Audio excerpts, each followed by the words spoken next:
Guinness record ఏ రోజు announce చేశారు? నాకు ఫిబ్రవరిలో. ఫిబ్రవరి. ఎక్కడ డేట్? ఇటలీ మిలాన్ జనవరి ఫిబ్రవరి 2024 4 తారీఖు 6 తారీఖు. ఇటలీలో ఏమేం చేశారు అక్కడ? ఒకటి తిరుగుతున్న టేబుల్ ఫ్యాన్స్ ఉంటాయి హై స్పీడ్లో. ఓకే.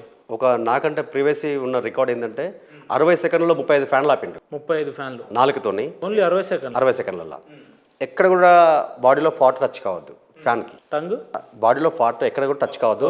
ఓన్లీ నాలుగుదే ఆగి ఫ్యాన్ ఆపాలి. ఇట్లా ముక్కు పేదాలు లాంటివి ఎక్కడ అయినా అది కౌంట్ ఉండదు. ఓకే. అయితే నాకంటే ముందు అతను 60 సెకండ్లో 35 ఆపిండు. Okay. This Guinness world record. Previous 4 years నుంచి ఆయన పేరు మీద ఉంది. అయితే నాకు ఛాన్స్ ఇచ్చారు. నేను 60 సెకండ్లో 72 సార్లు అటెంప్ట్ చేసిన. ఓకే. 57 కౌంట్ అయింది సెకండ్ దాన్ని. 72 సార్లు అటెంప్ట్ చేసిన. 72 సార్లు. ఓకే. 32 ఫ్యాన్ అప్పుడు 4 కట్ అయిపోయింది. అయ్యో. అంటే ఫ్యాను హై స్పీడ్లో ఉన్నదానికి ఇరిగిపోయింది. ఇరిగిపోయి తిరిగి వచ్చి మళ్ళీ కూర్చుకుంది లోపల. 4 కూర్చుకుంది. ఇంజూరీ అయింది. 32 నేను రీచ్ కావాల్సింది 35. అవును. నేను నాకు దెబ్బ తగిలిందా, నాకు రక్తం అవుతుందా అని నాకు తెలియదు. నా టార్గెట్ మిస్ కాకుండా నేను ఆ టైం నేను ఫిలప్ చేయగలగాలి. టంగ్ కోసుకుపోయింది. కొంతవరకు డ్యామేజ్ అయింది. కూర్చుకుంది, మళ్ళీ తిరిగి మళ్ళీ అల్లే కూర్చుకుంది. ఓకే. అయినా కూడా నేను ఆపలే. మీకు పెయిన్ లాంటిది ఏమన్నా? నాకు ఇక నా కళ్ళ కనపడింది ఒకటే, నేను ఊరి నుంచి పోయిన మార్గం ఏంటి, ఈ ప్రపంచానికి కనపడే టైం వచ్చింది నాకు. నా ప్రతిభ ఈ ప్రపంచానికి కనపడే టైంతో పాటుగా నా దేశానికి గొప్ప పేరు తీసుకురావాలన్న కోరిక ఉంది. ఇప్పుడు కాకపోతే మళ్ళీ ఇంకోసారి ఇంకా నాకు వస్తున్నా కూడా తెలియదు కూడా. బట్ అవకాశం అనేది నాకు దొరికింది. దాన్ని నేను దెబ్బ తగిలిందనో 4 కట్ అయిందనో వెనకడికి వేయడానికి నాకు ఇష్టం లేదు. నేను కంటిన్యూ చేసినట్లు. కానీ మీలాంటి వ్యక్తులు ఏదైతే ఒక స్ట్రాంగ్ డిజైర్ పెట్టుకొని డెడికేటెడ్గా పనిచేస్తే సక్సెస్ అనేది అయితే 100% వర్తిస్తుంది అని అయితే మీ మాటల్ని చూస్తే నాకు కష్టాన్ని నమ్ముకున్నవాడు ఎప్పుడు బాగుపడడం అంటే కోట్ల రూపాయలు వచ్చి బిల్డింగ్లు, ఆస్తులు, కార్లు కొనుక్కోవడం కాదు. వాడికి సెల్ఫ్ సాటిస్ఫై అయితే దొరుకుతుంది అంతే. సెల్ఫ్ సాటిస్ఫై అంటే నేను ఎంత కష్టపడినా నాకు తెలుసు, చూసే వాళ్ళకి తెలియదు కదా. నేను రికార్డు దాకా పోయినా, అసలు నిజంగా నా స్తోమత అందాక పోయేది కాదు కూడా. బట్ అక్కడ రికార్డు కొట్టుకొని కూడా వచ్చిన, నాకు హ్యాపీ. ఓకే. ఇంకేం కావాలి? రికార్డ్ వరకు పోవడం ఒక సక్సెస్ అయితే తీసుకురావడం ఇంకో సక్సెస్. ఒకేసారి 4 మీరు చూడండి, ఇండియాలో మీకు ఏషియా కంట్రీలో కూడా ఒకేసారి 4 రికార్డు కనిపిస్తున్నాయి. మీ వెనక దగ్గర మెరుస్తా అలాంటి 10 కొట్టిన ఉండొచ్చు, వేరే వేరే రంగాలలో ఉండొచ్చు, 1, 2 కావచ్చు.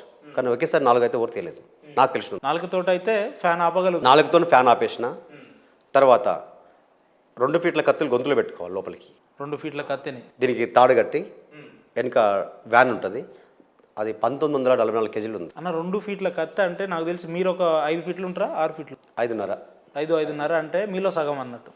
ఈజ్ నథింగ్ బట్ అంతే కదా, ఇంత ఉంటుంది. 2 ఫీట్ల కత్తి నోట్లో పెట్టుకోవాలా, గొంతులో లోపల పెట్టేసేయాలి, బొడ్డు వరకు వస్తుంది. ఓకే. స్కాన్ చేస్తారు. ఆ కత్తికి ఇట్లా స్టాండ్ ఉంటుంది, క్లిప్ పెట్టి వెనక వెహికల్ కట్టి దాని మీద ఒక 8 మంది కూర్చుంటారు. అన్న ఈ వీడియో చూసేలా ఈయనేంద్ర అన్ని అంత సోది ముచ్చట్లు చెప్తుర్రు అని అనుకునే వాళ్ళకు ఇది కొంచెం నమ్మసకేం ఉంటుందా?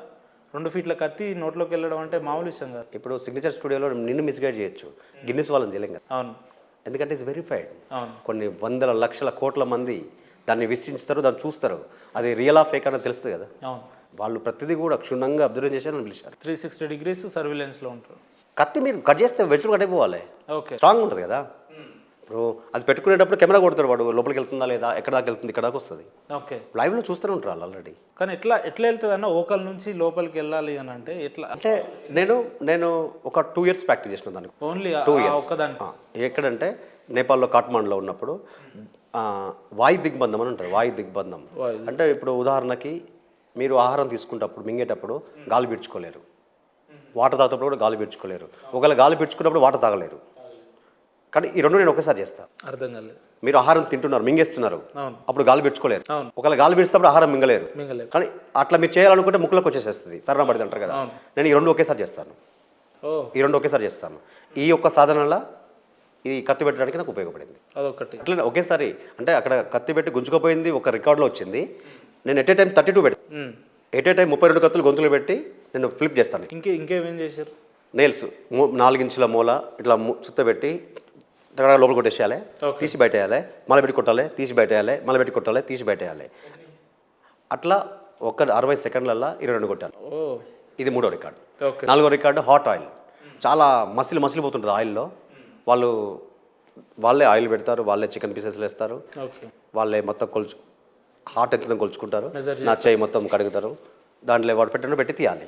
ఓకే. 60 సెకండ్లో నేను 17 తీశాను, 17 తీశాను. అదే పీసులు. 17 తీసిన ఇక వరల్డ్ వైజ్గా new Guinness world record break చేసిన. రైట్. ఒక్కసారిగా గిన్నిస్ ప్రజెంట్ చేస్తున్నప్పుడు మీ వ్యక్తిగతంగా ఎట్లా అనిపించిందన్న ఆ ఎగ్జైట్మెంట్ కానీ అదంతా ఎట్లా అనిపించింది? ఏడుపు వచ్చింది, బాధ అనిపించింది. ఎందుకంటే నా ఊరేడా, నేనేడా, నా బ్రతికేంది, నేను ఏ స్టేజ్ మీకు వచ్చి చేస్తున్నా, ఇది నా ఒక్కడి విజయం కాదు, యావత్ ఇండియన్ ప్రౌడ్. ప్రపంచంలోనే నేను అవును. ఇప్పుడు మా ఊర్లో ఏదో అయితేనే ఏదో అనుకుంటారు, కానీ ప్రపంచం మొత్తం మీద నేను ఒక ఇండియాకి పేరు తీసుకొస్తున్నా అన్న హ్యాపీ ఫీలింగ్ ఏర్పడి. మా అమ్మకు చదువు రాదు, ఓకే. అరే కొడుక నువ్వు ప్రపంచ బుక్లు ఎక్కాల కొడుకు అంటది. ఆమె గిన్నిస్ బుక్ ఉంటే కూడా తెలియదు. అవును. కానీ అది ఎక్కిన తర్వాత ఇప్పటిదాకా మా ఇంటికి పోలేకపోయింది, ఇప్పటివరకు ఇంకెళ్ళలేదు. ఇంటికి వెళ్ళలే. ఎందుకంటే ఇప్పుడు నాకు నాలుగు కట్ అయినప్పుడు మా అమ్మ చూస్తే బాధపడతాను ఫీలింగ్ అనిపించింది. ఫోన్ చేసి మాట్లాడాను. నా ప్రతిభని 10 సంవత్సరాలు కష్టపడి ప్రపంచానికి తీసుకెళ్ళినా కూడా నా స్టేట్ వరకు తీసుకెళ్ళలేకపోయినా బాధపడ్డా అంతే. రైట్ అన్న. ఒక ప్రశ్న ఏందనంటే ఇప్పుడున్న పరిస్థితులలో చిన్న చిన్న ఈవెంట్లల్లో ఒక గుర్తింపు వస్తేనే చాలా అరుదైన గౌరవప్రదమైన స్థానం ప్రభుత్వాలు కల్పిస్తూ ఉన్న పరిస్థితులు మనం చూస్తూ ఉన్నాం. ఇప్పటి వరకు ప్రపంచంలోనే 4 గిన్నిస్ రికార్డులు సాధించి లేదా ఎన్నో మెడల్ సాధించిన క్రాంతి అనే వ్యక్తికి ప్రభుత్వం నుంచి గుర్తింపు లేదు అని అంటే దీన్ని ఎట్లా చూడొచ్చు?